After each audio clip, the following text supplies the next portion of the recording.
started in like 2011, and it started out as a smaller brewery. It was only the upstairs tap room and the serving cooler with some serving vessels inside there, and it's expanded through the years.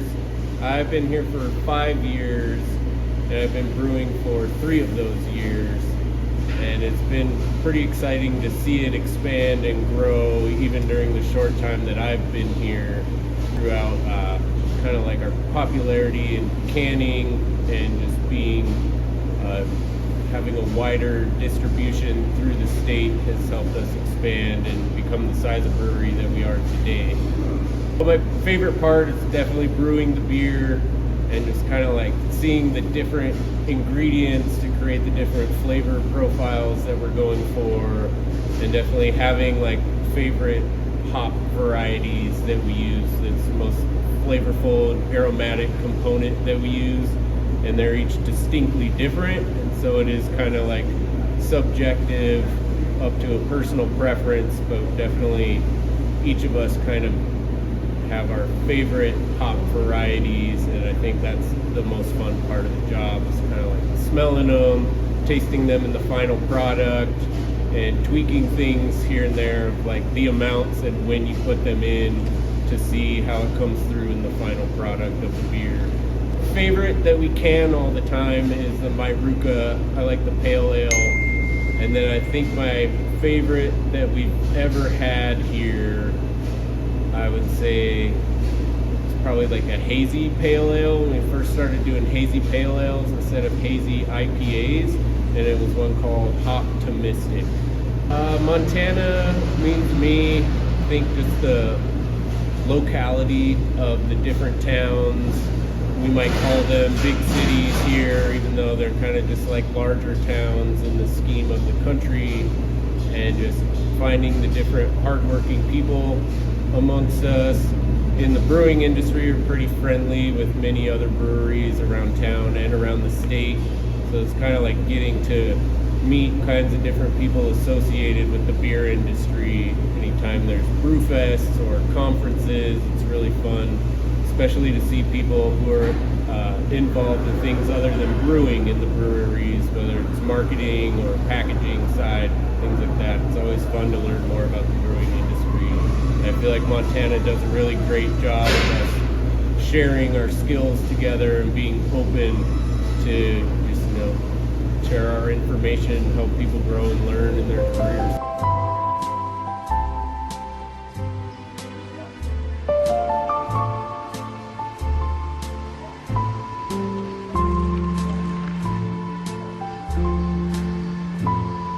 So I'll start us off with one kind of in the middle. This is the Myruka.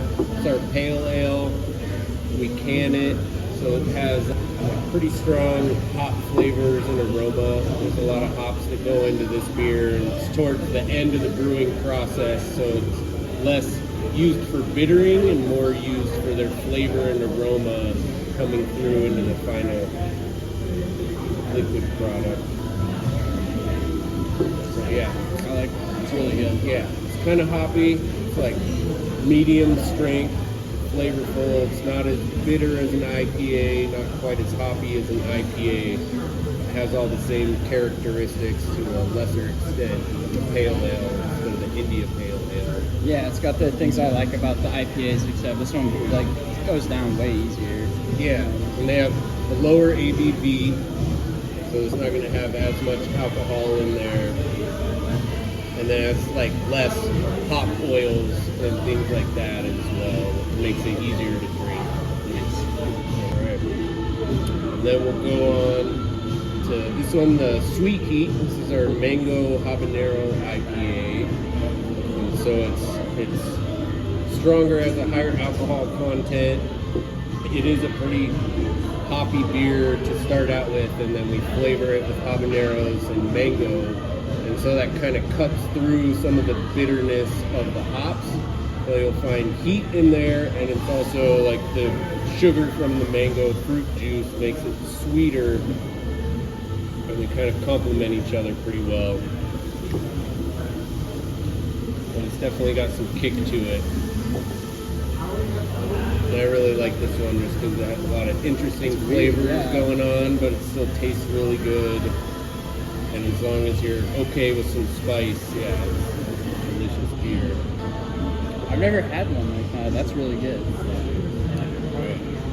Kind of just leaves like a little feeling in the back of your throat. This one's the dill pickle sour. And with sours, they say it takes about 3 sips to get your palate acquainted to a sour beer, just because of the acidity in the liquid is so much different than the ales or lagers or any other styles of beer. That's really good. I feel like the flavor of like a pickle, it matches well with like just your average like beer. Yeah.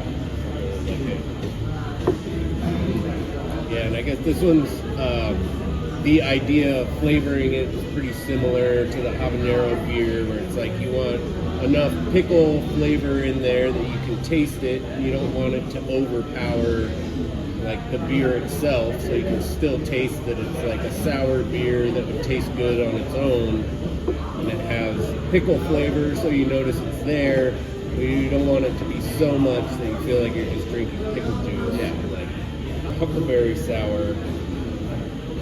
This is by far our most expensive beer. We put a lot of huckleberries in it. The price per pound of huckleberries. Yeah, and those aren't easy to come by.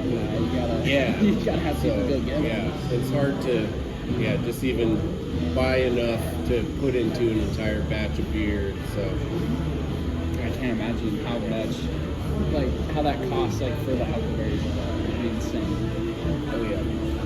So yeah, this one's a little bit more expensive for a pint, but we've been making it every year, and it's really fun. It's delicious, and I really like it.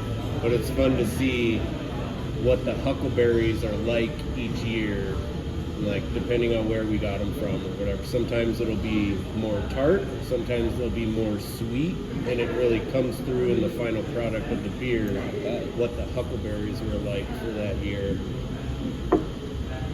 I think that's a cool thing that breweries in Montana, they have like the opportunity to do something that not a lot of other breweries around the country are able to do with huckleberries.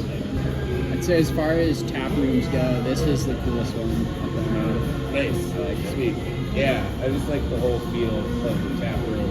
It's like wooden and it's old and they don't have TVs up and stuff. It forces people to have conversations, and it's like it does create a whole environment, like old wooden kind of dark bar. It's very Montana. It's like fun. Yeah, that part. It's like an old recycling warehouse here that's just been converted. I think that's all I need from you. Thanks for taking some time out of your day to no problem.